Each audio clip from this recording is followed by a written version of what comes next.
Hey Guardians, Dylan here from the Destiny 2 team. We just wrapped our first developer livestream from the Edge of Fate, and we're here with a quick recap of what was shared.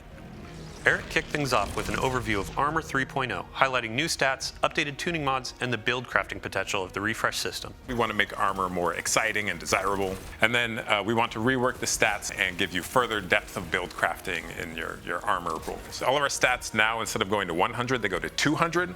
So once you go above 100, you get an additional benefit. We're increasing things like damage, things like survivability. We actually have 3 new exotics coming with the Edge of Fate. We're going to start with the Warlock exotic. What this does is after your Hellion fires, the projectile is going to shatter into a bunch of submunitions that will like seek nearby units and scorch them. So the Hunter exotic is Morai, which is a strand-themed exotic that's about your threaded spike and tangles, where you can basically like yo-yo a tangle from out in the field back in your hand and then throw it again. Let's go on to Titans. So this one, thematically, you're a Forge Master. I want to be able to pull my hammer back to me after I throw it. You get a fire sprite, you pick it up, then you get a buff that lets you pull the hammer back to you. And if you pull the hammer back with good timing, it'll explode into like solar shrapnel. With your exotics, there are going to be gear bonuses that you can build on top of. When a new armor set drops, if you have 2 or more pieces from that armor set, you will get an additional perk. If you have 4 or more pieces from that armor set, you will get another perk on top of that.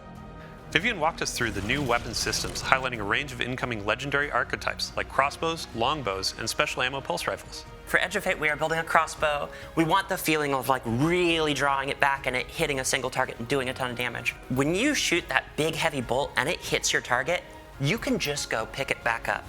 So this thing theoretically is a heavy weapon with unlimited ammo. We have some new weapon frames coming to the game. Let's start with a hand cannon. We have the spread shot hand cannon. It's like a big, chunky, beefy hand cannon that fires shotgun pellets. We made a longbow. It has intrinsic overpenetration, so if you line up a bunch of thrall, it'll just go straight through all of them with one shot. Now we have a rocket-assisted frame pulse rifle. It's a little more ammo-hungry than the sidearms. It got a bit more range and it hits a bit harder, so it kind of fits in between like a fusion rifle and a sniper rifle.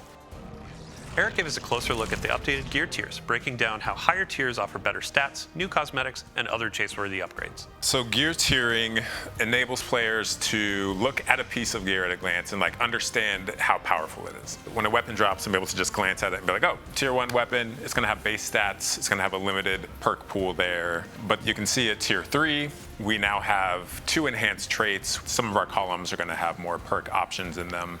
And then tier 5, look at the options here. And finally, we talked through how seasonal artifacts and featured gear are evolving in the Edge of Fate.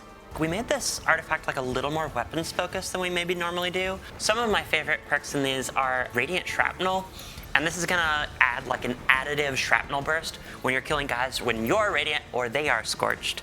Tangled Web also is a favorite of mine, and this is gonna suspend everyone when you generate a tangle via combat on creation, and it leads to a very fun situation where you can just kind of walk up and take it, and you're like, thank you guys, I'll be back. Thanks for tuning in, Guardians. For more details, check out the full live stream and the Twid.